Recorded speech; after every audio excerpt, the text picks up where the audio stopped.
Welcome to the bold analysis, ladies and gentlemen. I want to focus my attention on the presence of Diamond Platinums in the last Azimio la Umoja rally. Good enough. I was in this place, and of course, I am just shooting this video moments after the event came to an end, and I paid close attention to why the Azimio la Umoja organizers decided to go for Diamond Platinums. But let me just bring this to your attention. When the election observers, the East African group of election observers arrived in this country, Jakaya Kikwete, who is a former president of Tanzania, was asked at the airport to comment about criticism of William Ruto on President Uhuru Kenyatta's involvement in the politics of the day. And Jakaya Kikwete came out to defend, saying that the president had a right to campaign, and in what was seen as a direct gesture, that they had a soft spot for Raila Odinga. Now, Diamond Platinum's coming in this place, I want to say, did not only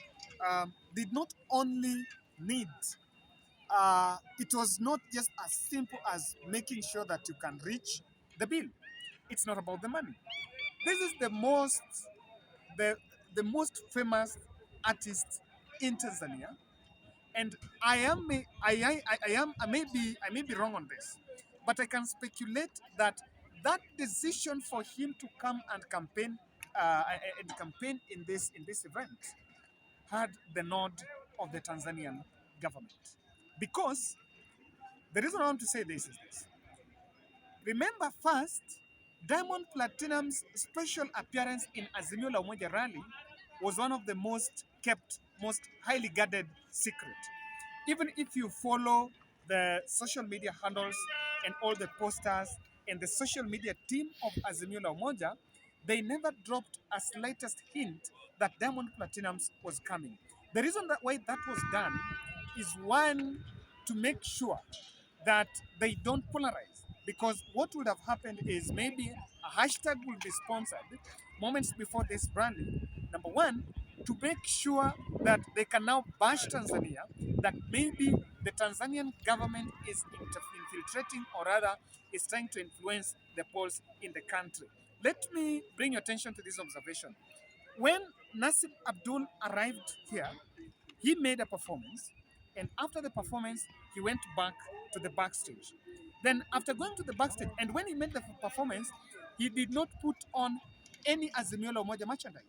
He was just he came with his dancers and with the white shirt and the attire. He was just, I think his dim color on stage was white. But after Raila Odinga made the speech, they came back in the stage. And when they came back in the stage, I want to point your attention to this observation that I made. That Diamond decided to, he was putting on Raila Odinga branded shirt. Now, that Raila Odinga branded shirt, indirectly or directly, was trying to point on direct endorsement. And I think the people that had framed, or the people that had organized for his performance, had already visioned that he was going to make that branding image where he's coming over to support Raila Odinga. And of course, even by performance, he's there. Let me say that it is not normally as easy as just going to pay an artist then you pay.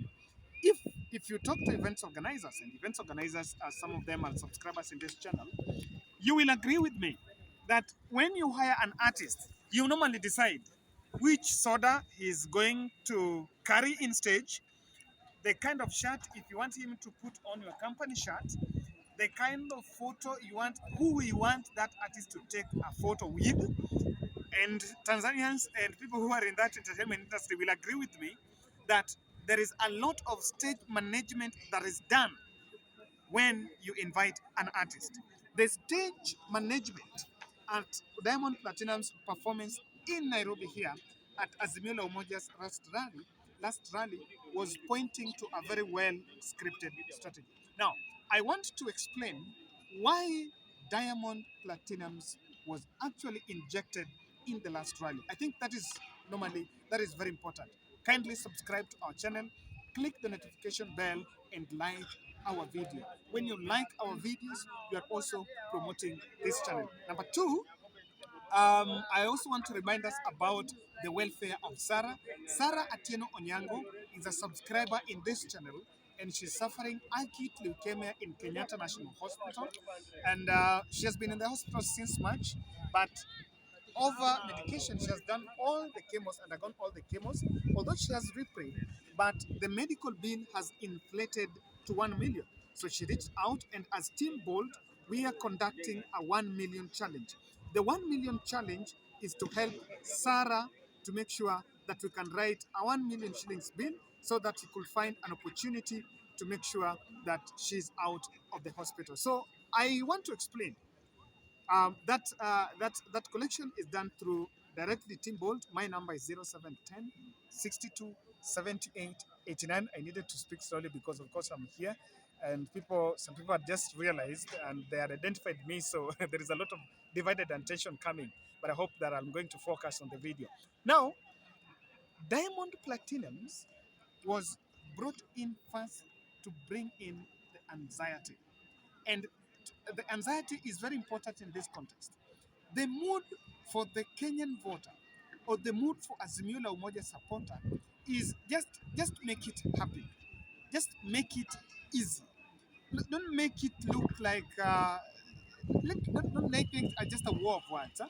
And just to bring purposefully for that entertainment. And to me, that entertainment was very keen because at least it was going to outshine the Kenya Kwanza team. The Kenya Kwanza team were caught unaware, and I want to believe that's one of the reasons why the organizers did not want the Kenya Kwanza team to know that Diamond was going to perform, even though I received this information yesterday.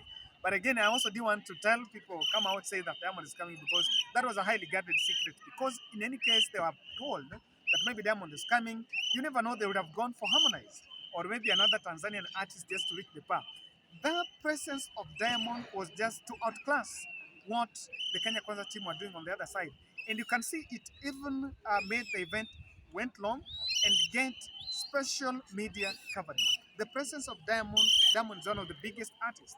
And that was already a nod to make sure that happens. But number two, Raila Odinga wanted to bond or rather gel with the young voters. That is why the youth have been touted to be on William Ruto, and have been touted to be people that have embraced the hustler nation. Now, when you bring Diamond and you make sure he brands with Raila Odinga, he endorses Raila Odinga and talks to the Kenyan youth to go and vote, it points out that Raila Odinga wanted to reach out to the youth. And the channel was through entertainment, through music. This is an artist that is really loved in this country. This is an artist that enjoys massive support. So it gives this rally a visibility because if you ask some youth in Nairobi, the youth in Nairobi, the youth in Nakuru, in Mombasa, and you ask them, so which rally did you follow? They will most likely say Azimio. Why? They'll say because Diamond Platinumz was there. Or even if someone was watching Kenya Kwanza rally on the other side, but somewhere he realizes that the Azimio la Umoja has Diamond on the other side, most likely they will switch. And that really brought the necessary traction.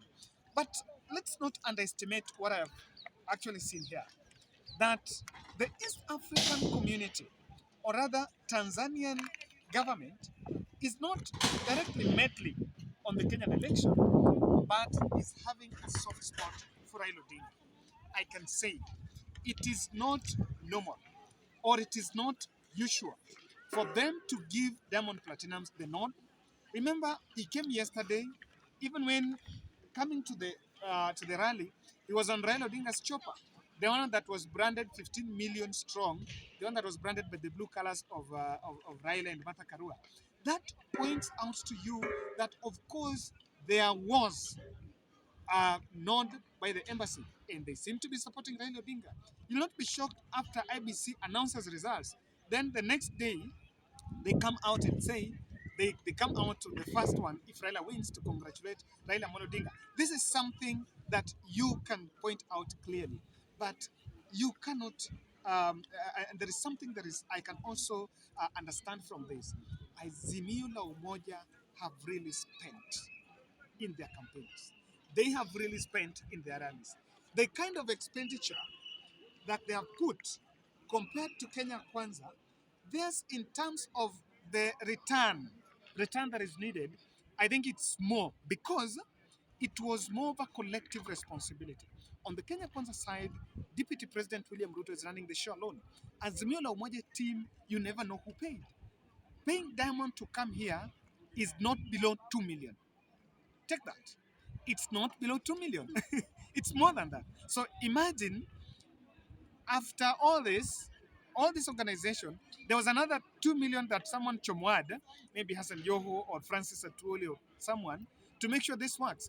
And I think Azimio la Umoja realized that when they were bringing in the rumba artists in their rallies, remember the Billy Bell was attending Raila Odinga's rallies. Raila was perceived as a man that is only trying to reach out to the old people. But then the presence of these prominent musicians in their rallies was working out for them. And that is why this was done. For people who remember, in 2017, NASA last rally in Uhuru Park was attended by Ali Kiba. And I remember I covered that event. It was attended by Ali Kiba. So also Raila is trying to portray the image of being one that is trying to reach out to the youth. Ladies and gentlemen, that is my observation on that and keen understanding, or rather critical look on why Diamond Platinums. It also shows that he's one of the best. The Kenyan artist might then come out to wail that they have not been given that opportunity. But I want to challenge that by one point. I think the person that spoiled, there are two people that spoiled Azimio Umoja's relationship with the Kenyan creatives. One is Bahati. When they were in a campaign trail with Raila Odinga, and Raila endorsed another candidate, and of course it was after a long protracted discussion for him to step down, he he misbehaved in front of Raila Odinga. And that to me did not work out. That did not just spoil for his chances as to vie for Madara MP, but also spoiled for the Kenyan artist. He tried to portray Kenyan artists as artists that are very disrespectful, disrespectful. But then look at the second Sauti Sol. When their song was used, I think in one of the Zmila Munja rallies, instead of going directly to reach out to Raila Odinga, they wrote a press briefing, and that press release was shared in social media. And it was so bad until some people started to unsubscribe in their social media pages. If they were to be considered, that is the group that would have been here. I have a word for the Kenyan creatives, and this is not defend why someone came from Tanzania to perform. One, you must involve actively for you to be put there.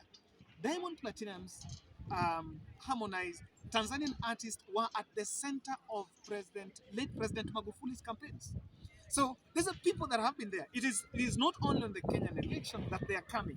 I am pointing this because I look at the Twitter team and there was a lot of noise that why is it that we were not giving the Kenyan content team? This is an artist, these are artists that have been there.